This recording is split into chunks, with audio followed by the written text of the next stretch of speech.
Então vamos caminhar um pouquinho para discutir uma coisa que mais ou menos vocês já sabem, né? São as simetrias não mais espaço-temporais, mas as simetrias chamadas internas, né? Então, essas simetrias internas, o nome está dizendo, elas são internas, elas são externas ao espaço-tempo e elas são internas ao espaço de campos. Então, as simetrias internas, né?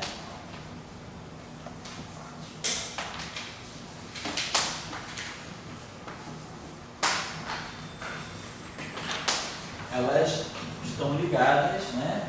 A gente já tinha falado aqui uma aula sobre simetria, né? Elas estão ligadas a transformações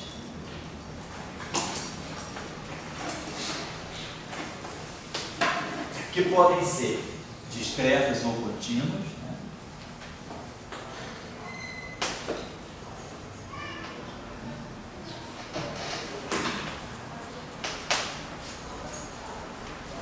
Realizadas no espaço de tempo, né?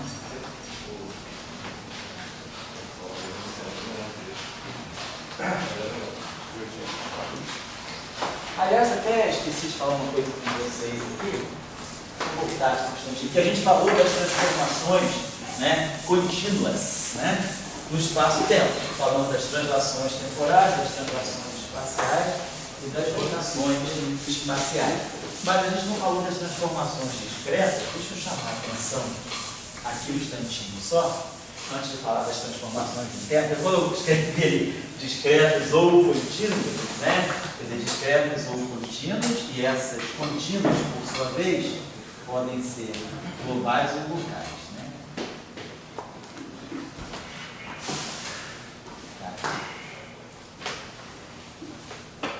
Vou mostrar essas duas categorias, transformações discretas, né, ou contínuas, e aí essas contínuas podem ser globais ou locais, vamos especificar melhor. Mas, antes de passar para as transformações internas, vou voltar para as transformações, né, que eu esqueci, acabou que eu não fiz, seriam as simetrias discretas, simetrias espaço-temporais discretas, né?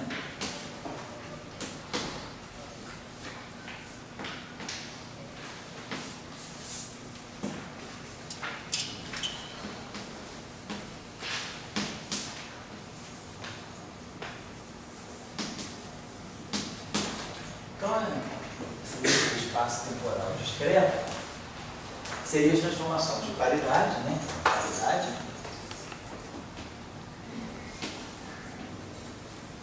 Que é chamada reversão temporal.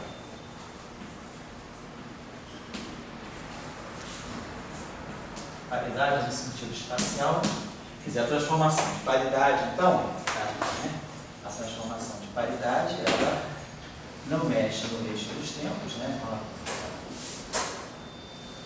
Mexe na direção, mexe no tempo, ele igual a dele, mas ela inverte os eixos espaciais. Então, ela inverte as derivadas. Então, a gente sabe que os campos também reagem, né, a essas simetrias. Quer dizer, um campo chamado, a gente vai distinguir agora o que é um escalar, né, por exemplo, o que é um pseudo-escalar, o que é um vetor, o que é um pseudo-vetor. Né? Por exemplo, quando a gente pega um campo, né, vamos dizer assim, um campo X, então um campo W, que é o rotacional, um campo quinto, né? Por exemplo, isso significa o seguinte, que esse campo aqui, ele vai ser dado dessa forma, epsilon x kappa vj que kappa. Então, quando eu faço a transformação de paridade, claro, essas derivadas espaciais vão mudar. Isso aqui vai ficar, quando eu faço uma transformação de paridade. Então, o D derivada dj, ela é menos d'J. Agora, o vetor depende. O que a gente espera é que quando eu faço uma transformação de paridade, né, tem um vetor aqui. Quando eu inverto os três eixos simultaneamente, o meu vetor vai ficar com as coordenadas invertidas. Então, o que é normal de um vetor é ele também seguir o padrão das coordenadas. Ele é um vetor, ele aponta numa direção. ele segue o padrão das coordenadas, ele muda de sinal. Então isso aqui é um tipo de um vetor, como as coordenadas, elas são típicas, a transformação delas é típica de vetores. Porém, esses dois sinais se compensam, né? E aí eu teria que esse cara aqui não mudaria de sinal, ele seria um vetor, mas que por paridade ele não muda de sinal, porque esse muda e há uma compensação. Então isso é o que a gente chama de um pseudo-vetor. O rotacional de um vetor é um pseudo-vetor. Agora, claro, se esse cara aqui for pseudo-vetor, ele não muda de sinal, e aí o rotacional dele é um vetor verdadeiro. Então, se isso aqui é vetor, isso aqui é pseudo-vetor. Se isso aqui é pseudo-vetor, isso aqui é vetor. Então, fica mais ou menos claro. Agora, só para a gente ter um cuidado, deixa eu falar um pouquinho, cuidado de que é a transformação de paridade, na verdade. Porque, por exemplo, em física planar, se a gente pega teorias definidas, modelos definidos no plano, o que a gente espera de uma transformação de paridade é que ela não pode, como ela tem determinante menos 1, ela não pode ser conectada continuamente com a identidade. Deixa eu apagar isso aqui, pelo seguinte, né? Uma transformação é contínua, vamos dizer que a gente tenha uma transformação T, né, que possa ser obtida como uma transformação, quer dizer, uma deformação a partir da identidade, vamos dizer, mais aqui, mais um delta T, vai ser um T mais um delta S, né, que a gente faça uma transformação assim. Então, se eu pegar o determinante dessa transformação aqui, determinante T vai ser o determinante da identidade mais delta S. E aí a gente sabe que o determinante em primeira ordem, né, o determinante de uma deformação da identidade é 1 mais o traço do delta S. Então, uma transformação de paridade, ela tem determinante menos 1. Então ela nunca vai poder ser, isso aqui a gente imagina que seja uma perturbação, então o determinante claro, se isso aqui tiver traço zero, essa transformação tem determinante 1, é o caso das matrizes SUN, é o caso das matrizes SON, todas elas têm determinante 1, então o traço daquilo que é o gerador, né, aquela exponencial de ômega, né, que quando eu tiro, na verdade, o determinante, né, desse elevado a ômega, né, o determinante disso aqui é exponencial. Desculpa, determinante de uma matriz é exponencial do traço do logaritmo. Então, ó, usando esse resultado aqui, né? Determinante de uma matriz, a gente pode escrever o produto dos autovalores, então isso aqui eu posso escrever como exponencial do traço, né? Esse produto exponencial do logaritmo, como exponencial do traço do log de n. Uma expressão, vamos dizer, funcional. Então, o determinante dessa matriz vai ser exponencial do traço do logaritmo disso aqui. Mas o logaritmo de E elevado a ômega é igual a ômega. Então, o determinante de E elevado a ômega fica a exponencial do traço de ômega.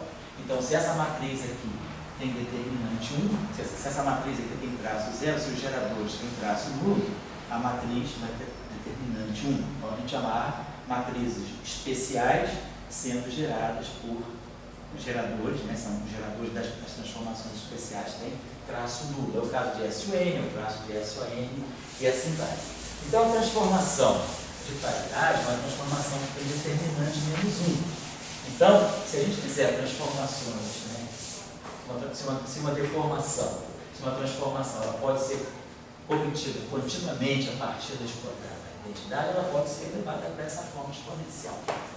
Isso aqui é uma típica transformação contínua que pode ser obtida por transformações sucessivas, né? Aquela história que pega a identidade, aí pega mais delta, né, S. Então, esse delta S aqui em primeira ordem. Depois eu faço uma outra transformação. Eu vou acrescentando delta S ao quadrado sobre 2 e a gente gera a série da exponencial. Então, essa é uma típica transformação contínua. Então, o traço disso aqui, o determinante dessa transformação é a exponencial do traço de ômega. Então, claro que essa matriz aqui nunca vai. Essa exponencial do traço. Então, o determinante dessa matriz aqui, o determinante de elevado a ômega, vou colocar assim, o determinante de elevado. Então, como isso aqui é um número sempre maior do que 1, maior que 0, não? Então, isso aqui nunca pode ser menos 1. Então, uma transformação de paridade tem determinante menos 1, nunca vai poder ser escrita de uma forma exponencial, porque ela não pode ser obtida continuamente a partir da identidade. Porém, isso depende da dimensão. Se agora nós estivermos trabalhando num espaço bidimensional, um espaço euclidiano bidimensional, e se a gente fizer uma transformação que a gente pensaria que fosse a paridade, né, x' igual a menos x, y' igual a menos y, isso na verdade não é uma transformação de paridade, porque o determinante é 1. Então, essa transformação ela pode ser conectada com a identidade. E de fato, essa transformação nada mais é do que uma rotação. Cosseno de θ, seno de θ, menos seno de θ, cosseno de θ. Se eu fizer uma transformação, aqui é uma transformação típica de rotação no plano. Se eu fizer θ igual a π, seno de π é 0, cosseno de π é 1, é menos 1. Então, isso aqui, na verdade, não é uma transformação de paridade, é uma rotação de um ângulo π. Eu vou fazer uma rotação, esse cara vem para baixo, esse cara vem para cá. Então, o que é a transformação de paridade no mundo planar? Então, se a gente está falando do mundo é 2, o que é a transformação de paridade? Ela tem que ter determinante menos 1. Então, eu não posso inverter os dois simultaneamente. Tem duas maneiras de definir a paridade. Eu posso convencionar que vai ser essa transformação, essa tem determinante menos 1, ou eu posso fazer a reflexão no eixo y, eu posso dizer x' igual a x, y' igual a menos 1. Eu tenho que definir, decidir. Então, eu vou escolher a transformação de paridade ou é essa ou é essa. Não posso refletir os dois eixos. E aí a gente tem que ver o comportamento dos objetos sobre esse tipo de transformação. Então, se eu pegar, por exemplo, um vetor, então a coordenada muda assim. Então, um verdadeiro vetor, a transformação de paridade dele, vamos dizer, a escolha é essa, vamos trabalhar com essa escolha aqui. Então, o verdadeiro vetor, ele vai ter aqui menos ax e aqui o ay. Essa é a transformação típica do vetor. A transformação no gradiente vai ser a mesma coisa, vai ficar menos ddx, ddy. Então, se a gente tirar o rotacional, como a gente já tinha visto, né? Se a gente, por exemplo, sabe, a gente já tinha visto que o rotacional em duas dimensões, né, é um escalar. É um escalar de rotação. Isso aqui é epsilon j, di a j. Então, na verdade, vamos pegar isso aqui em coordenadas cartesianas, isso aqui é dx do ay menos dy do ax. Do ponto de vista das rotações, isso aqui é um escalar, né? Porque se eu fizer uma transformação de rotação, isso aqui vai rodar, isso aqui vai rodar, isso aqui, né? Se fizer uma transformação de rotação no plano, isso aqui vai fazer uma rotação, então isso aqui é epsilon j. Uma rotação vai me dar aqui a matriz de rotação, R e K, dk. E a transformação desse cara aqui vai ser um RJL a L. Então eu tenho epsilon j, converte R e K, RJL, né? Pela definição de determinante, isso aqui é o determinante da matriz R vezes epsilon KL. Como a matriz de rotação tem determinante 1, então isso aqui é o próprio epsilon KL. Então isso aqui fica epsilon KL e KL que é igual a isso. Então isso aqui é um invariante rotacional em duas dimensões desse modo. São só propriedades do determinante, sabendo que a matriz é SO2, a matriz de rotação tem determinante. Mas quem quiser substituir também, usa direto, que a gente sabe como se transforma. A gente sabe que x' é cosseno de θ x, né, mais seno de θ y. Y' é menos seno de θ x mais cosseno de θ y. Então, quem é dvx? Vamos lá. Derivar em relação a x é derivar em relação a x', derivar x' em relação a x, da cosseno. Derivar em relação a x' em relação a x, derivar em relação a y' em relação a x, tá? Menos seno de θ. E a mesma coisa aqui, derivar em relação a y, derivar em relação a x', derivar x' em relação a y, então vai ter seno de θ, d dx' mais cosseno de θ, dy. Eu sei como se transforma. Eu posso escrever d dx em função de d dx e faço a mesma coisa aqui. Sei que minha linha aí, coloco tudo aqui, a gente vai ver que isso aqui está invariante de rotação. Então, vou ver por aqui direto, que é mais sucinto, né? Então, a gente sabe que o rotacional em duas dimensões é uma grandeza do ponto de vista da rotação escalar. Mas vamos olhar agora do ponto de vista da paridade. Quando eu faço uma transformação de paridade, esse cara vai em menos d dx. Mas esse cara aqui vai em y. Esse cara aqui se mantém a y. Mas esse cara aqui fica menos a x. Então, aqui tem um sinal mais. Então, a gente vê que essa grandeza aqui, que é uma grandeza escalar, ela muda de sinal sobre rotação. Então, ela é um pseudo-escalar. Ela é um escalar de rotação, mas um pseudo-escalar quando eu entro com a informação da paridade. Ela se transforma, mas ela ganha um sinal menos. Então, o rotacional de um vetor, né, é um pseudo-escalar. Se esse cara aqui fosse um pseudo-vetor, o pseudo-vetor ele mantém, né, um sinal. Então, o pseudo-vetor ele não muda. Então, se isso aqui fosse um pseudo-vetor, isso aqui deveria ser AX, isso aqui deveria ser AY, né? Então, só para isso aqui. Então, se ele for um pseudo-vetor, o ddx vai em menos ddx e o AY vai em AY. O ddy vai em ddy, mas o AX vai em AX também, né? Isso, né? Acho que é isso que é. Então, se eu deixar aqui assim, se ele é um. Exatamente. O vetor se transforma exatamente como uma coordenada. E um pseudo-vetor ele fica invariante. Então o x troca de sinal, tá legal? O y se mantém, aqui o y se mantém e o x também se mantém, né? Os dois se mantêm. Então essa grandeza aqui, ela não se comporta. Ela fica, na verdade ela fica menos ddx, né? Do AY.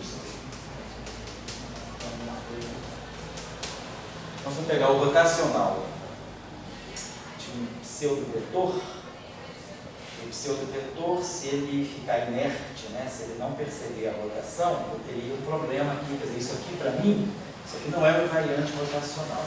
Então eu teria que o rotacional de um pseudo-vetor, ele não tem caráter tensorial bem definido. Né? Esse cara aqui não passa a ser o rotacional de nada, então ele não muda de sinal e nem mantém o sinal, ele não tem caráter tensorial. Só chamando a atenção dessas coisas. Se a gente pegar, se a gente pegar a divergência, não. A divergência tudo bem. A divergência de sinal, que vai ser dx do AX. Então, a divergência de um vetor, os dois trocam de sinal, aqui e aqui os dois não trocam de sinal. Então, a divergência de um vetor se comporta como um vetor e a divergência de um vetor se comporta como um vetor. Bom, então, só para explicar, se eu tiver em 5 dimensões também, eu tenho uma outra questão. Se eu tiver em dimensão ímpar, eu quiser fazer uma transformação de paridade, em 5 dimensões, eu estou dizendo 5 dimensões, uma dimensão temporal e 4 direções espaciais. Então, eu teria as 4 coordenadas refletidas. Então, eu teria um número par de reflexões.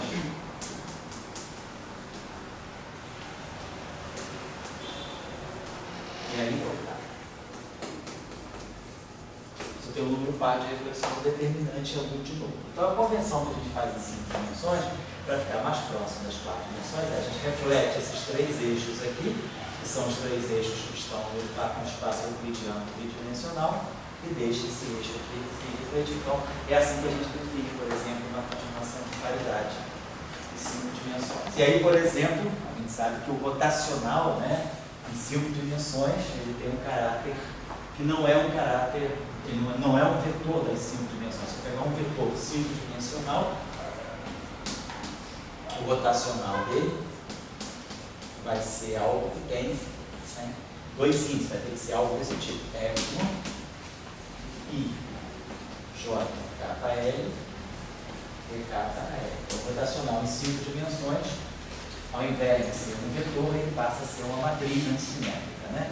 Então ele vai ter 10 componentes, né? Vai poder ser esse cara aqui, será uma matriz 6 componentes, é uma matriz 4x4, e e J vão de 1 até 4, é uma matriz 4 por 4 antissimétrica. Então, é um objeto com 6 componentes. E aí, a pergunta é, como é que esse objeto aqui se comporta frente a se eu tiver um verdadeiro vetor, o vetor vai mudar essas 3 componentes aqui, e vai deixar essa quarta componente aqui. Poderia pensar assim, eu posso quebrar, na verdade, se eu pegar esse vetor, eu posso pensar que esse vetor em 5 dimensões, vamos botar assim, A5, vou botar a flechinha aqui e A5. O vetor em 5 dimensões é um vetor, na verdade, vou botar 4 dimensões, né? 4 dimensões euclidianas. Vamos pensar assim, o vetor com 4 dimensões euclidianas vai ser o trivetor das dimensões, das 3 dimensões euclidianas, e essa quarta componente, como a gente já discutiu aqui quando a gente falou de redução dimensional, essa quarta componente se comporta como um escalar. Certo? Então, se esse cara aqui é um vetor, se eu vou agora, se eu vou olhar do ponto de vista das três dimensões espaciais, então, se esse cara aqui é um vetor nesse espaço quadridimensional, essas 3 componentes vão mudar e essa componente aqui não vai mudar. Porém, quando eu for olhar do ponto de vista de 3 dimensões espaciais, então esse cara aqui se comporta como um vetor e esse cara aqui se comporta como um escalar, né? Esse cara aqui não vai mudar, esse cara aqui não muda. Ele segue essa componente aqui. Então, esse objeto aí é um escalar. Então, do ponto de vista da análise, né, da análise tensorial em 3 dimensões espaciais, eu tenho um vetor com um escalar. Se esse cara aqui for um pseudo-vetor, então ele deve ter um comportamento oposto. Então, esse cara aqui pode ser um pseudo-escalar. É só isso que eu queria chamar a atenção, porque a transformação de paridade, ela tem que ficar claro que o determinante dela é -1. Então, ela tem que ser uma transformação discreta. Então, se vocês mudarem as 4 componentes simultaneamente, em 4 dimensões espaciais, isso é uma transformação de S a 4. O determinante é 1, então é uma transformação de S a 4 que muda os 4 vetores simultaneamente. Tá? Então, isso é o que eu queria chamar a atenção. E a gente aqui, quando trabalhou lá atrás no curso, a gente trabalhou as equações de Maxwell em 3 dimensões, e a gente via que aparecia lá o divergente, eu acho que apareceu alguma coisa como divergente do campo elétrico, rotacional do campo elétrico, mas a equação de Maxwell que aparecia aqui era o gradiente dual do escalar, do pseudo-escalar magnético. Então aparecia um campo magnético pseudo-escalar, e aí a gente tinha até tirado, né, o comportamento dessa equação, imaginando, né, que se a gente imaginar que esse objeto aqui, a gente já lembra que a gente podia pensar assim, gradiente, né, do campo magnético, se a gente for olhar exatamente a corrente de deslocamento, ela é dt mais J, né? Mas se o campo magnético é um escalar, é um pseudo-escalar, e o campo elétrico é um vetor, então esse cara aqui é um vetor, esse cara aqui, então se isso aqui é um escalar, isso aqui tem que ser isso aqui é um pseudo-escalar, isso aqui vai ser um pseudo-vetor, e isso aqui é um vetor. Então a gente viu que o que se resolvia aqui era colocar alguma coisa assim, porque o gradiente dual, né? O gradiente se transforma desse modo, é dx dy. Então, se eu faço uma transformação de paridade, o gradiente é menos dx dy. Mas o gradiente dual, se você lembrar em 2 dimensões, o gradiente dual é dy menos dx. Então, se eu fizer o gradiente dual, né, o dual do gradiente, o dy vai no dy. Isso. Mas o dx vai, o dy vai no dx, vai em menos dx. Então, isso aqui fica dx. Né? Tá certo? Então, o dual do gradiente, né, não se transforma como um pseudo-vetor. Para isso, quebrar essa equação, a gente tinha que não se transformava como um verdadeiro. Então, a gente tinha que colocar esse dual aqui para poder dar o caráter tensorial correto nessa equação aqui. Então, só para chamar a atenção de vocês, que essa transformação de paridade é mais delicada quando a gente muda de dimensão. E a reflexão temporal, também você já conhece da mecânica quântica, né? Sabe, ou da própria física newtoniana, T' igual a menos T e x' igual a x. Aqui a gente tem que ter só um cuidadinho, né? que na mecânica quântica, quando a gente tem a equação de Schrödinger, né? E aí a gente faz uma transformação de reversão temporal, como esse sinal aqui muda, né? Então só tem ela é linear no tempo, e esse sinal aqui muda, então a gente teria um problema de passar de energia positiva para energia negativa. Se esse sinal aqui muda, quer dizer, na verdade, o que a gente está dizendo é isso aqui, Hψ igual a Fψ. Então, por uma transformação de reversão temporal, eu mudo o sinal da energia. Então, se eu tenho um sistema de energia, na mecânica quântica a gente é sempre obrigado a ter uma energia limitada por baixo, tem que ter um mínimo de energia, isso significa que, por uma transformação de reversão temporal, se eu tenho energias positivas, as energias, o meu sistema vai poder existir em estados de energia tão negativos quanto eu quero. Então, isso quebra a noção de ground state. Então, a gente sabe que em mecânica quântica, a transformação de reversão temporal, ela tem que ser uma transformação antilinear. Ela tem que pegar o I e levar em menos I. Então, quando a gente faz uma transformação de reversão temporal aqui, o que a gente tem que fazer é H se estar é igual a menos I H ddt ddt lim. Então ela fica invariante. Então a minha função de onda com a reversão temporal ela é psi estar de menos dx. Então a gente resolve o problema na mecânica quântica dizendo que a transformação de reversão temporal é uma transformação antilinear. Então ela tem que pegar a função de onda, quer dizer, a função de onda com reversão temporal, ela é o estar e o I vai em menos I. Então a gente resolve o problema lá. Mas aí tu considera que não tem ground state porque a partir da energia positiva estão todas rebatidas para baixo. Isso, estão todas rebatidas para baixo. Você pode ter uma energia tão negativa quanto você quer. Mas essa Constituição, Oi? Essa Constituição lá no Big aí só que está constituindo um espaço livre para uma partícula Isso. livre. Aí eu me pergunto, mas eu boto uma partícula que tem um limitado. Isso. Aí ela vai ter um menos também limitado. Então, por que a reversão temporal teria que ser anti-unitária e antilinear? Não, porque, você bota a interação. Se você desliga a interação, a partícula está livre. Então, para a partícula livre, para o sistema livre, você pode ter uma energia tão negativa quanto você queira. Quando você coloca a interação, você apenas coloca, quer dizer, você espera que você vai formar estados ligados. O estado ligado tem um estado de mínima energia, mas o espectro depois é estresse. Você tem um estado ligado, você tem os estados de energia negativa, depois você pode ter os estados de energia positiva. Então você não vai perder também a parte contínua do espectro. Então, quando você faz uma regressão temporal, de qualquer maneira você vai jogar, você vai produzir você vai passar por vamos dizer assim, por um cenário em que todas as energias estão rebatidas. Então aquelas energias que eram negativas ficaram positivas, mas todas as positivas ficaram negativas. Porque quando você tem uma energia, uma interação que te dá um sistema ligado, por exemplo, depois você pode sempre, teu sistema pode passar por um nível de energia em que as energias são discretas e positivas. Você passa para energias maiores do que a energia de ligação. Então você vai ter energia cinética maior do que a energia de ligação, então você vai começar a entrar na parte contínua do espectro, que é a energia positiva. Então, quando você rebate isso, você vai ter energias negativas, tão negativas quanto você quer. Então, botando ou não a interação, a reversão mas temporal... essa parte contínua, né? Tipo, quando tem penetração de barreira, não? Quando ele sai... Não necessariamente, em geral, não. Não necessariamente. Você pode pensar até no átomo de hidrogênio. Você vai ter sempre energias tão positivas quanto você quer, e quando você fizer a reversão temporal, essas energias vão ficar tão negativas quanto você quer. Então, você tem que realmente colocar antilinear para todas as situações.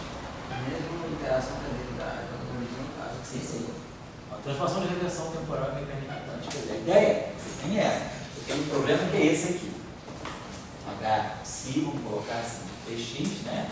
Assim, igual a I, cortado com ddt de psi de Tx. Então vamos ver, você faz a transformação de reversão temporal. Então você vai dizer, sobre psi de Tx, né? Em princípio, né, vai levar em psi' T' x, que é igual ao psi' então de, vamos dizer assim, menos tx. Vamos colocar assim, você não está dizendo nada sobre o seguinte, você sabe que t' é menos t que nós estamos dizendo. Deixa eu apagar assim.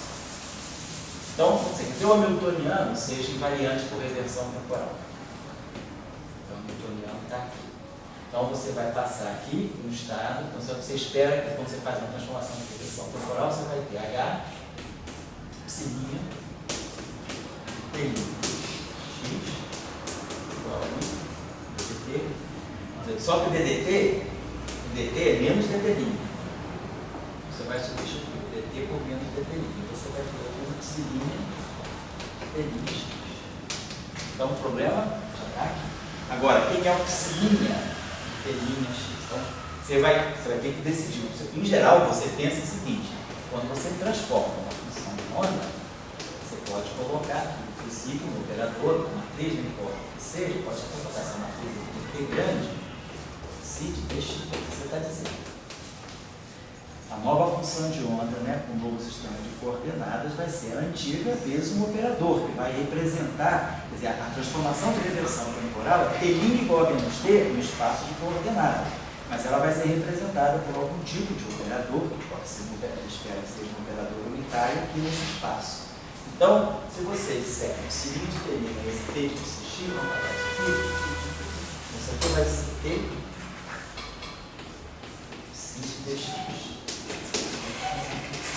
isso aqui ia dar cortado, dt' de t. Então, agora, dt' é menos t. E o psilinho de t', né, é o t psi de tx. Então, você pode pensar, multiplica aqui por t a menos 1 e multiplica aqui por t a menos 1. Do lado esquerdo, quando t a menos 1 do lado esquerdo. Então, você está dizendo, meu hamiltoniano é invariante. T a menos 1 HT é igual a H. Então, você está dizendo que o hamiltoniano é invariante, então isso aqui ficou H, e aquele T psi, esse psilinho aqui era o T psi. Você juntou T daqui com H, com T a menos 1 daqui, deu H. Então isso aqui ficou psi de tx. E aí agora, aqui, você está com esse problema. Você está com esse T a menos 1 cancela o T. Isso aqui é uma passa por aqui. Então esse T a menos 1 cancelaria o T. Só que agora você teria, então, isso aqui igual a menos e a cortada do dt psi. Você quebraria, se o hamiltoniano é invariante, a equação de Schrödinger não é invariante por causa desse sinal menos. Então, a solução que você tem é fazer isso aqui. É dizer que o t, dizer que o teu psilinha, t' x, é t, psi está. Então, quando você faz a transformação de reversão temporal, você, na verdade, coloca T atuando, quer dizer, você não vai ter aqui T psi, você vai ter aqui psi estar e você vai ter aqui psi estar. E aí, isso significa que você, simplesmente, a reversão temporal é o conjugado complexo de toda a equação de Schrödinger com hamiltoniano sendo hermitiano. Então, aí você resolveu o problema colocando esse estar aqui. Então, esse estar aqui está dizendo que essa transformação é anti-unitária. Ela é linear, não em psi, mas ela é linear em psi estar. Então, é uma transformação antilinear. Então, você resolve o problema dessa maneira. Porque isso aqui é independente de ter estado ligado ou não, é uma questão de invariância. Você quer o hamiltoniano invariante, mas aqui você tem o IDT. Então, esse cara aqui é invariante, mas esse cara aqui produz o sinal menos indesejado. Você quer o H, Oi? Você quer o H. Você diz, o que é o teu H? O teu H, em geral, é momento ao quadrado, potencial. Então, você tem, se o teu hamiltoniano é invariante, claro que você pode ter um hamiltoniano também invariante sobre a reversão temporal. Se você pegar um hamiltoniano que, por acaso, tem um potencial que dependa linearmente do tempo, tudo bem, você vai estar conservando a energia, né? Você teria um potencial linearmente dependente do tempo. Então, você está dizendo o seguinte: se o teu hamiltoniano é invariante sobre reversão temporal, a equação de Schrödinger não é. A não ser que você imponha a não antilinearidade. Aí quando tem um hamiltoniano que tem uma função dependente do tempo, é justamente uma interação externa. É uma interação externa. Aí para ela, mesmo antilinear, não vai causar problema. Mas aí você tem um caso particular. Quer dizer, você tem uma caso particular. Caso particular. Por exemplo, o que você quer é o seguinte: se o meu hamiltoniano Se eu construo um hamiltoniano, todo quadrático derivado temporal, que seja invariante sobre reversão temporal, a equação de Schrödinger não é porque ela é linear no tempo. Então você tem uma coisa que não muda e uma coisa que muda. Então a única solução que você tem é dizer que a tua transformada de conjugação de carga da função de onda é psi-estática. Então o que você faz? A operação de conjugação, de reversão temporal, ela implica um psi-estática, ou seja, que o hamiltoniano, o sistema, a equação de Schrödinger, depois da reversão temporal, nada mais é do que o conjugado complexo da equação de Schrödinger original, levando em conta que o hamiltoniano é hermitiano. Certo? Então você resolve o problema dessa forma. A paridade não, a paridade é uma transformação linear, mas a reversão temporal tem que ser antilinear por conta disso. Mas quando faz com a paridade, considerando que troca os 3 sinais, já que está em Minkowski, eu posso trocar os 3, né? E Minkowski pode, a paridade pode.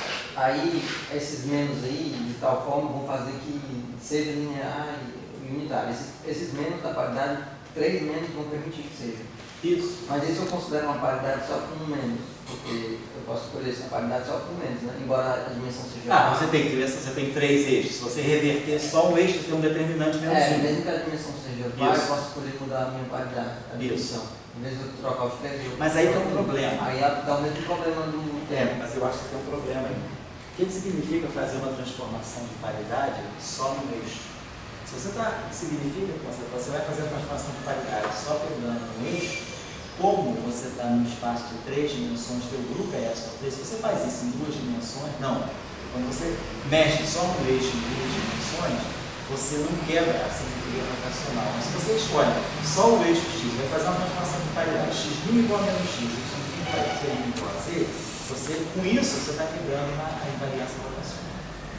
Se você fizer só uma transformação de paridade, porque você está escolhendo uma direção privilegiada. Então, a transformação de paridade tem que mexer nos 3 eixos mesmo. Você tem essa possibilidade de ter determinante menos 1 mexendo apenas no eixo. Mas aí você não está respeitando a simetria rotacional do espaço. Em 2 dimensões eu posso mudar. Pode que o grupo é SO2, aí você não tem problema. Você não troca a quiralidade. Oi? No TQC, né, a gente interpreta aqui o tempo negativo como sendo antipartícula, né, voltando no tempo. Mas no contexto da equação de Schrödinger, teria uma... Não, porque na teoria de campos, a gente tem, na verdade, CPT. Então, o que você precisa, o que você tem à disposição na teoria de campos é invariância de conjugação de carga. É isso que te junta com a reversão temporal. Na mecânica quântica, nós não temos isso. Tá? Então, o que é importante lá, quando você, na teoria de campo, usa a antilinearidade disso aqui, aí você fala da antipartícula, né? O que a gente interpreta lá na equação de Schrödinger, né? É que você, quando faz uma operação de reversão temporal, você passa das soluções de energia positiva para as soluções de energia negativa, né? Você faz a transformação de conjugação de carga. Se a gente pegar, quem lembra da equação de Dirac? 0, 0, 0. Solução de energia positiva no referencial de repouso. Quando eu faço a conjugação de carga em cima disso, eu vou ganhar essa solução, 0, 0, 0, menos 1. Ou seja, eu passo de uma solução de energia positiva para uma solução de energia negativa, o que a conjugação de carga faz. Ela me leva o espaço das soluções de gerar de energia positiva para energia negativa. Mas você conjuga com a reversão temporal. Então, a energia positiva e a energia negativa volta. Então, você, na verdade, interpreta aquilo que seria o objeto de energia negativa como sendo uma antipartícula, mas com energia positiva. Então, você mistura C com... Na teoria de campo, a diferença da mecânica quântica e que na mecânica quântica você tem D separado. Na teoria de campo, você tem o CPT junto, invariância e CPT. Então, quando você mistura CP e D, o que você diz é partícula de energia positiva corresponde à antipartícula de energia positiva também. Porque a invariância de conjugação de carga muda o sinal da energia. E aí você, mudando o sinal da energia, mas aqui você também muda o sinal da energia. Então você recupera. Mas aqui você muda a carga. Então você passa de carga para menos carga, mas tudo da energia positiva. Então a partícula e a antipartícula, na teoria de campo, tem energia positiva. Só que Na- é como se ela voltasse. Né? Isso. Aí, se você olhar na mecânica quântica, a ideia que você tem é que a antipartícula está voltando no tempo, mas isso é uma ideia errada. Na verdade, a antipartícula caminha para frente no tempo também, não tem nada disso, é porque você conjuga o C com T. Quer dizer, a equação de Dirac é invariante sobre C dt. Então, quando você conjuga o C com o T, o que você tem é partícula de energia positiva e antipartícula de energia positiva também. Certo? Isso é por causa da relatividade. Certo? Na mecânica quântica não relativística, você fala do T sozinho. Não tem essa interpretação de energia de passar o mesmo sistema, que aqui não, você, na relatividade, você, além de mexer no sinal da energia, você mexe no sinal da carga. Na mecânica quântica não, você faz a transformação de direção, a conjugação de carga, ela só mudaria o sinal da energia, só mudaria o sinal da carga, só. Porque o spinor não relativístico é bidimensional, o spinor relativístico é quadridimensional. Na equação de Dirac, você tem espaço para isso. Colocar, quando você faz a conjugação de carga na equação de Dirac, você muda o sinal da energia, mas muda o sinal da carga. Aqui na mecânica quântica não. Você não tem como mudar o sinal da carga. Você não pode falar de antipartícula, porque você tem, o problema da mecânica quântica é uma partícula fixa no potencial, você não mexe na partícula. A teoria de campo ela te dá chance de você mexer, você não tem um número limitado de partículas, você cria partícula e antipartícula. Essa é a relatividade que é fundamental para ligar o C com o T. Então, para as equações de Maxwell, né, para o divergente de E, vou pensar, vou botar as equações de Maxwell rapidinho. Esqueci o epsilon zero, vou botar só o que interessa para a gente, são os campos, né?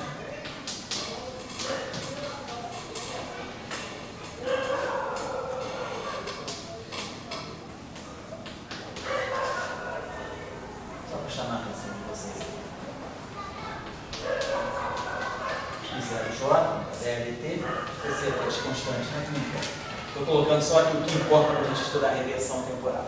Então, quando a gente vai olhar a reversão temporal, o nosso campo elétrico, menos gradiente de φ, menos grau de T. Campo magnético é rotacional de ar. Então vamos pensar, a gente faz uma reversão temporal, né? O T vai em menos T e o X não muda. Aqui então a densidade de carga é um escalar, ela depende da reversão temporal. A reversão temporal não muda esse sinal. Porém a corrente, né? É ρ vezes V. Então aqui a corrente muda de sinal. Então, por reversão temporal, a corrente vai em menos J, mas a densidade de carga vai em si própria. Então, aqui a reversão temporal não toca, porque isso aqui é só derivada espacial. Aqui não toca. Então, o campo elétrico, ele não pode mudar de sinal por reversão temporal. É linha, né? Quer dizer, a reversão, se eu fizer uma reversão temporal, não é linha, é igual a E. Então, por reversão temporal, é linha é igual a E. Por linha é igual a ρ. Então, se o E não muda de sinal, esse cara aqui é um gradiente, ele não muda de sinal. Esse fio não muda de sinal. Esse T muda de sinal. DTT linha. Então o A tem que mudar de sinal. Então esse campo aqui não mudar de sinal. Então a gente espera que o φ' seja igual ao φ, por reversão temporal, mas o A' é ímpar sobre reversão temporal. Diferentemente das coordenadas, né? A parte escalar não muda de sinal, seria a componente temporal aqui, né? E a componente espacial muda de sinal. E aí a gente vai olhar aqui o B. Então o B muda de sinal. Então, por reversão temporal, isso então me implica que o campo magnético deve mudar de sinal. Por reversão temporal. Eu concluí o φ e o A através do E? Através do E, porque isso aqui não muda, não tem essa equação. Isso aqui não muda, isso aqui não muda, então isso aqui não pode mudar. O gradiente não muda, então o φ não pode mudar. O tempo muda, então o A tem que mudar junto, para poder manter. Então o E não muda de sinal. Então o E é par sobre reversão temporal, certo? Sim. Agora, aí vamos para o B. O B é rotacional de A, isso aqui não muda, mas isso aqui muda, então o B muda. Então o B é ímpar sobre reversão temporal, certo? Então quando eu faço uma reversão temporal, isso muda, isso não muda, isso não muda, isso não muda. Isso não muda, isso não muda. Isso muda. mas isso muda. Então esses dois sinais se compensam, então a equação de Maxwell continua válida. É tudo linha, o E', o E igual a E', o B menos B', mas o D é menos D'. Então esses dois sinais se compensam, então a equação de Faraday-Lentz também respeita, ela é invariante sobre reversão temporal. Olhando para a equação, é óbvio que o x não muda quando mexe no t. Isso. Mas uma pergunta sem olhar para a matemática, só pensando assim, porque eu quero que o exemplo disso. A reversão temporal, que é a que eu suponho que seja essa, nada mais é do que voltar, não voltar no tempo, mas voltar a trajetória. Fazer uma reversão. Se ela caiu, ela faz o caminho inverso. T vai menos T. Isso. Reversão temporal é isso. Mas tipo, se isso aqui caiu. A velocidade fica faz negativa, é isso. A velocidade fica o oposto da velocidade. Mas então, o R seria assim, o R continua apontando para cá. Continua numa direção, ele não muda. Você faz. Porque é até mais razoável ele mudar, porque ele é um vetor do espaço. Se você não mexe nos eixos coordenados, você não vai mexer nele. Você espera não mexer nele. É razoável ele não mudar, porque se você muda o sinal do teu relógio, mas não muda o sinal da tua régua, o E está relacionado, ele está orientado no espaço. Então é bem razoável ele não mudar de sinal.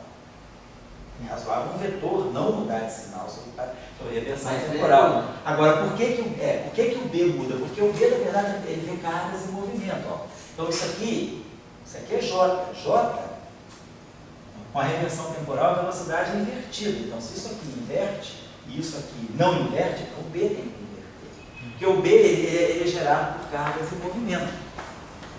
Então, a não ser que tenha, vamos dizer, a não ser que não tenha cargas em movimento, mas tenha spin. A não ser que você tenha domínio.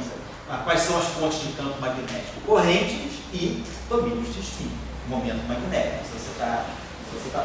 Mas o spin também é um pseudo-vetor. Vamos ver já. Qual é o momento angular, como é que ele se comporta como reversão temporal. Então, o campo magnético, ele, no fundo, ele está ligado com, ele percebe a orientação da velocidade. Então, se ele percebe, até você ver a equação do ar é essa aqui, está laplaciano. Já, a gente tira as equações de Maxwell, né? Tira que as equações de Maxwell trazem a equação de ondas potenciais, tem D'Alembertiano de φ igual a ρ, D'Alembertiano de A igual a J. Quer dizer, o A está vendo as cargas em movimento, então ele sofre a reversão temporal junto com a velocidade. Tá certo? Então está aqui. Então o A tirou, mas a gente não vai nem olhar isso, já olhando a equação do E, a gente vê que o A muda. Então essa equação não mudou. B' é igual a menos B, mas essa equação é homogênea, então eu posso substituir por B' sem problema. B é igual a menos B', então aqui vai ficar um sinal menos. Esse T é menos T', então aqui fica um sinal menos. Esse J muda de sinal, então aqui fica menos J'. J' igual a menos J, então todos os menos se cancelam. Então as equações de Maxwell, sem linha ou com linha, são as mesmas. As equações de Maxwell não mudam por transformação de reversão temporal. Desde que, claro, você veja isso aqui é importante. Os potenciais, eles fazem o contrário. O potencial φ, porque realmente o potencial φ, a origem do potencial φ são as cargas. Cargas estáticas geram φ. Então você não precisa de ter noção de movimento para ver o φ. Mas o A não. O A é gerado por cargas em movimento. Ou por spin. Mas o spin é o quê? É R vetor T. Então, por reversão. O que nós vimos aqui? A reversão temporal, o spin, né? Momento angular, né? Momento angular, o R vetor P. Então, o momento angular, ele muda por reversão temporal. Então, o spin é um momento angular. O spin também muda por reversão temporal. Quer dizer, apesar do spin não ser R vetor P, né? Mas o spin é um operador de momento angular na mecânica quântica legítima. Você soma L mais S. Então, o spin, quer dizer, quando você faz uma reversão temporal, você vai ter T, sigma, T menos 1, isso aqui vai ser menos sigma. Então, se o spin muda, se você tem, então, se o campo magnético também, você pega o dipolo magnético, ele é gerado pelo momento magnético. O momento magnético, uma partícula está ligada ao spin. Estou falando do momento magnético, o espírito, estou falando do momento magnético elementar, o elétron tem momento magnético. Então, a reversão temporal muda o momento magnético do elétron, um sinal menos. Então, se muda o momento magnético, vai mudar o campo magnético também. Porque o spin também é um vetor ímpar sobre reversão temporal. O spin é ímpar sobre reversão temporal porque o momento angular orbital é ímpar sobre reversão temporal. Aí se tem monopolo, pode furar. Se tem monopolo magnético, aí a questão está aqui. Se você tem monopolo magnético, o que é a carga magnética? Mas qual o problema que vai ter não respeitar a paridade? Não estou dizendo que não vai respeitar. Porque aí você vai ter que ver o que significaria essa densidade aqui. O monopolo magnético é uma outra coisa. Então, se você tem um potencial de monopolo. O monopolo magnético gera um ar. E o ar, já viu, o ar é invariante sobre reversão temporal, ou muda sobre reversão temporal. Então, quando você introduz monopolo magnético, o que significa você... É diferente da carga elétrica. Você impõe que a carga magnética mude de sinal por reversão temporal. Aí você mantém as equações de Maxwell. O que você quer ter é as equações de Maxwell invariantes sobre reversão temporal. Certo?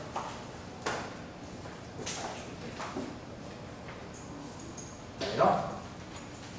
Então, agora, deixa eu botar aqui só uma última coisinha aqui. A gente tinha acrescentado aquele termo, né? Por exemplo, o termo que a gente colocou hoje, aquele termo E escalar B. Então, esse termo aqui, quais são as propriedades dele? Então, por paridade, de novo.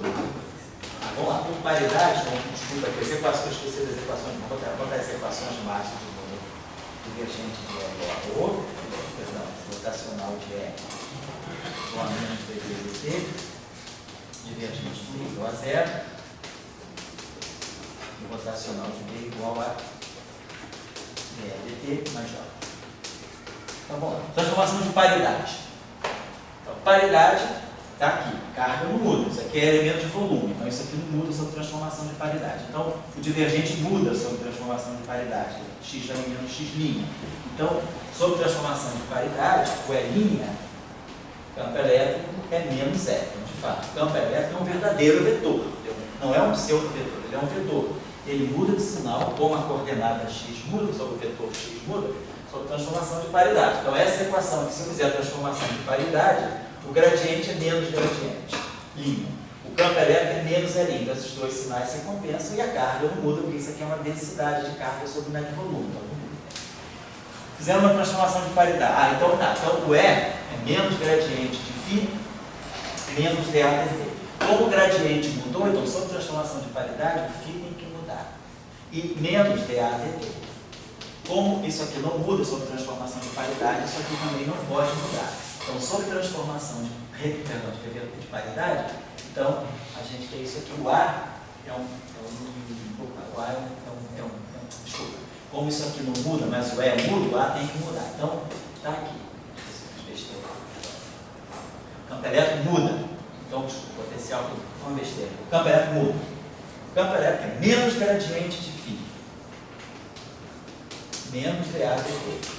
Como o campo elétrico muda de sinal, o gradiente também muda, então o φ não pode mudar. O T não muda de sinal por paridade. Então, o A tem que mudar. Então, por transformação de paridade é justamente o oposto da reversão temporal. O φ não muda e o A muda. O A, então, é o verdadeiro vetor. Muito bem. Se o A é um verdadeiro vetor, B é o rotacional de A. Então, o B não muda. B' é igual a B. Por transformação, é B' igual a B. Então, o E' é igual a menos E. Agora, isso aqui é paridade. Então, o E' é menos E, o φ é φ, o A' é menos A, e o B' é igual a B. Então, de novo, por transformação de paridade, isso aqui muda, isso aqui muda. Então, no final do dia, então, isso aqui é linha. O DDT não muda, mas o B' muda. Então, isso aqui é linha também. Então, aqui compensa os dois sinais e aqui mantém o sinal menos. Então, essa equação de Maxwell fica invariante. Claro, aqui muda e aqui não muda. Então, isso aqui também não muda, porque é igual a zero. Agora, paridade, isso aqui muda de sinal. Então, isso aqui vai ganhar um sinal menos, mas esse cara aqui não muda, então essa equação ganha um sinal menos. O campo elétrico muda e a corrente é ρV. A velocidade muda. Então, isso aqui fica menos. Então, compensam todos os sinais. São as equações de Maxwell que ficam invariantes sobre a transformação de paridade, tá certo? e os potenciais mudam daquela forma. Agora, esse termo aqui, então, por transformação de paridade, o campo elétrico muda, o campo magnético não muda. Então, esse termo aqui viola P. É um termo que é um pseudo-escalar, ele viola a paridade. Se eu fizer reversão temporal, o campo elétrico não muda e o campo magnético muda. Então, esse cara de violar o campo magnético com reversão temporal, ele muda. Então, esse cara aqui também, ele quebra T e quebra T. Então, esse termo aqui quebra tanto a paridade, quanto quebra também a reversão temporal, certo? Então, é só olhar isso. A gente sabendo o comportamento, né, das coordenadas, a gente sabe fixar o comportamento dos campos. Né? Eu só queria chamar um pouquinho a atenção disso, porque às vezes não fica muito clara essa discussão. Eu prefiro olhar as transformações discretas no eletromagnetismo pelos potenciais, né? E deixar os campos absorverem as transformações como consequência dos potenciais. Os potenciais que são primordiais.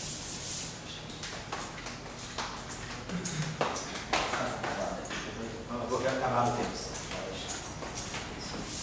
Deixa eu dar um exemplo aqui interessante para vocês, que seria o seguinte. Fixar, a tarefa seria o seguinte.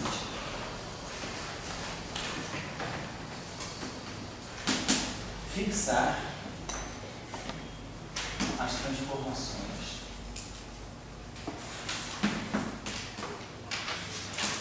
de P e T, os campos presentes no lagrangiano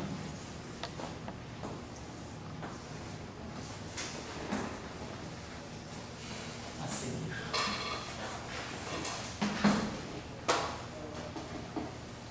Anotando-se, supondo-se o mesmo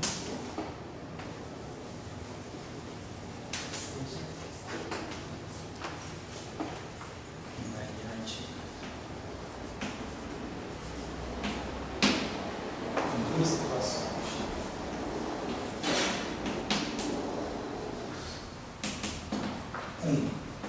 Invariante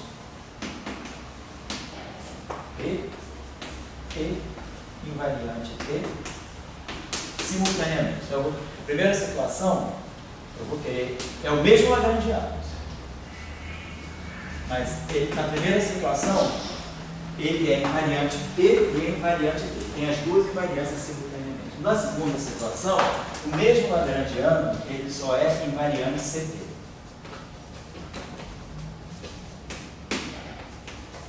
Então ele pode violar, pode violar P e pode violar T, mas não viola PT. Então é uma segunda situação. Então é o mesmo lagrangiano, eu vou deixar esse aqui para a aula que vem. Na aula que vem retoma esse simetrias internas e vai No primeiro é simultaneamente. simultaneamente. Então eu vou mudar o lagrangiano, então você vai fixar as transformações de paridade e reversão temporal dos campos que estão nesse lagrangiano. Primeiro, observando que ele é invariante por P e é invariante por T, paralelamente. As duas invariâncias correm juntas. No segundo caso, não. Ele é invariante PT. Então, ele pode violar P, quer dizer, ou ele preserva as duas, ou ele viola as duas. Ou então até posso botar uma situação mais explorável. Ele quebra PT, viola PT. Viola PT, melhor, porque aí você vai ter que fazer uma ou outra. Vamos pegar a seguinte situação. Quando o senhor diz viola PT, é viola PT, não é viola PIT, né? Não, viola produto. Tem que violar uma das, ou viola P ou viola T. Quer dizer, ele viola P e mantém T, ou ele mantém P e viola T. São duas situações também que você tem que estudar, certo? Vou pegar a seguinte situação. Tem um campo escalar, tem um campo escalar. Tem um campo vetorial. Tem dois campos vetoriais.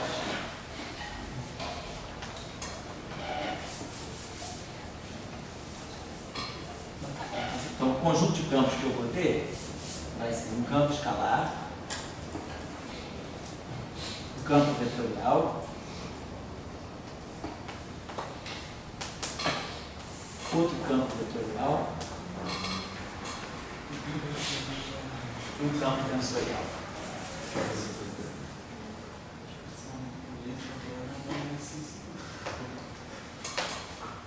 Eu tenho essa tarefinha. Então, esse campo tensorial. Vamos dizer que a gente tem a seguinte lagrangiana.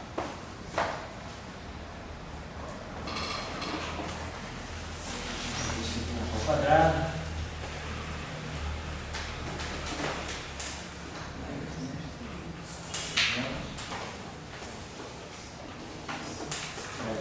E ao quadrado. Então, os termos vão sair. Depois eu posso ter aqui um A, A do ponto ao quadrado,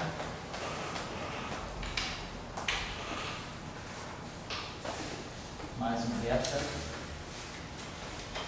2 rotacional de dado ao quadrado. Depois vai dar o termo C.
Esse T que está aqui é o traço do período. É o traço desse campo.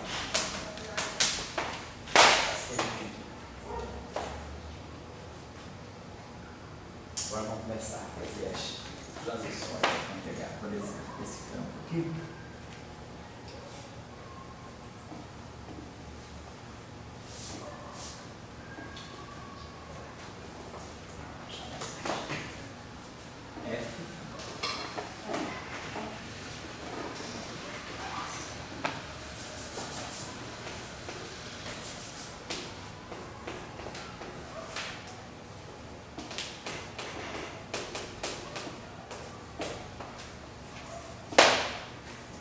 Estou acoplando isso aqui com um traço de T.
A extensão não tem propriedade de simetria definitiva, tá?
aqui, ó, tá dando ali, ó. Isso aqui é Z escalar W, P que é o traço de PJ, vezes φ, tem um φ aqui, certo?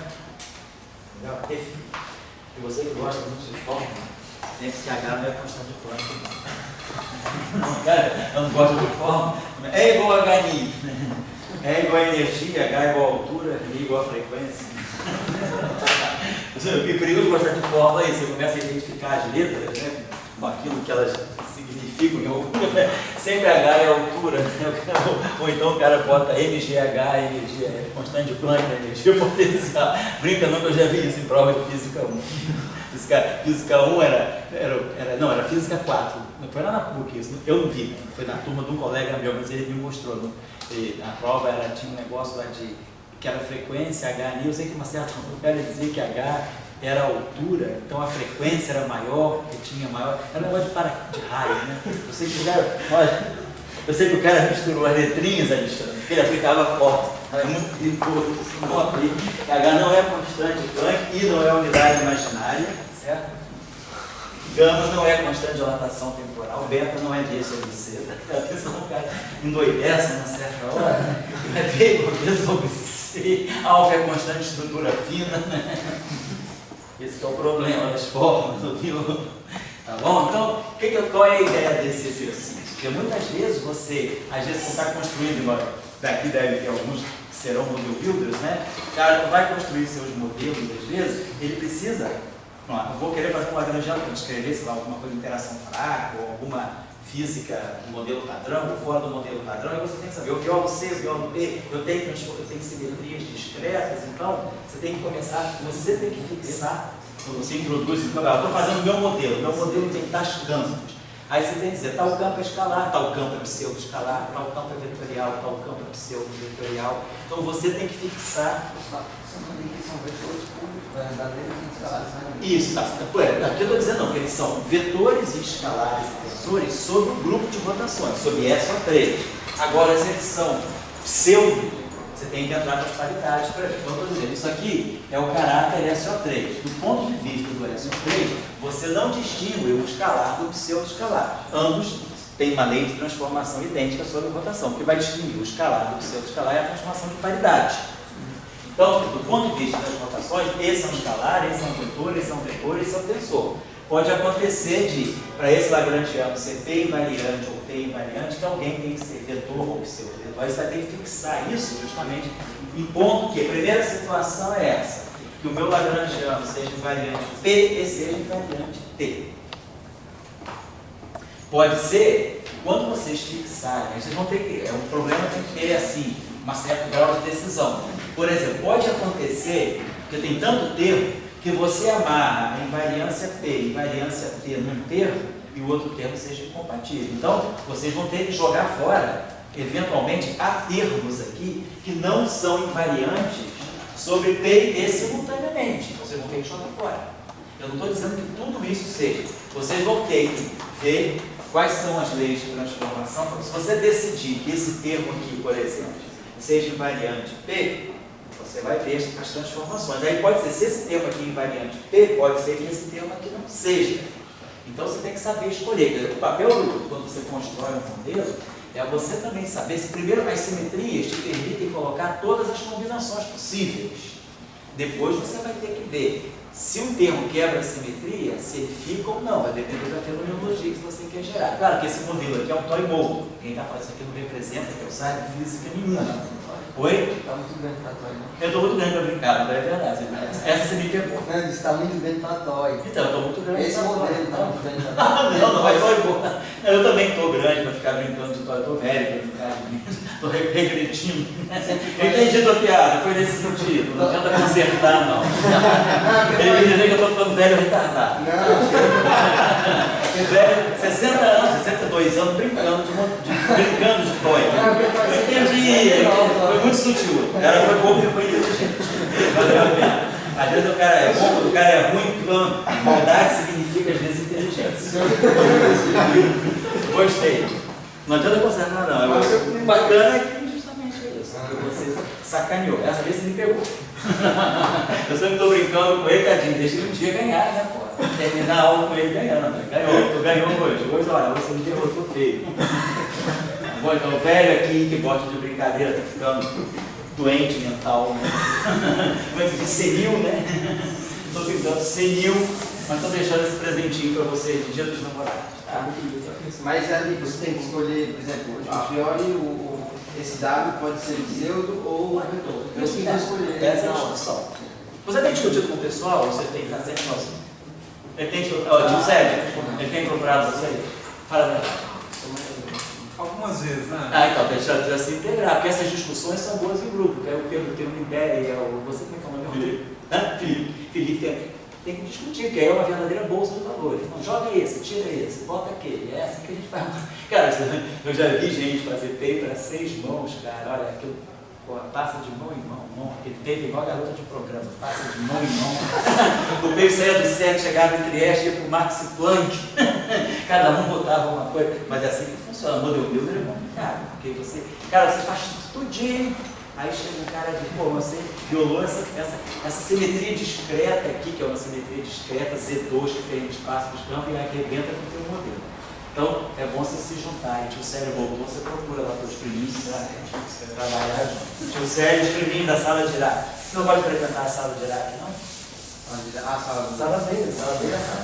Então, legal, o Pedro está sempre lá. O cara não fica trabalhando sozinho, não, Alexandre. Isso. Trabalho em grupo, é o trabalho só, porque não tem ninguém que faz o curso que está com isso. Mas ninguém está falando fazer curso, não, fazer física. O movimento, você não desencontra. Tem que achar um jeito. Não pensa que eu estou na minha sala, estou na minha turma, isso aqui é o curso de graduação já acabou, cara. Isso aqui é física em geral. Tem que fazer várias coisas em conjunto, é melhor. Aí você até tem a dúvida do outro, aí você explica também, você aprende com a dúvida do outro. Fica sozinho, não é muito ruim. Beleza, pessoal, então, deixando desculpa de brincadeira, né? Então, porque já ninguém aguenta mais nessa hora da noite, aula séria não dá, né? Então, bom, você gostei da tua brincadeira, foi ótimo, prepare outra aula também. É bom. E tentem fazer, pode ser que vocês não consigam manter esse lagrangiano com todas as simetrias que eu estou colocando. Aí vocês vão ter que decidir, joga fora esse termo, por que eu vou jogar fora esse e não esse? O que esse termo pode trazer de mais interesse? Isso vocês têm que acostumar a perceber nos campos, tá? Tirar esses detalhes, às vezes, que fazem diferença. Às vezes um rotacional em cima de um campo muda completamente, botar um rotacional ou botar um divergente, você está pegando uma coisa que pode gerar uma fenomenologia muito diferente. É isso que eu quero que vocês vejam. Bom? Legal?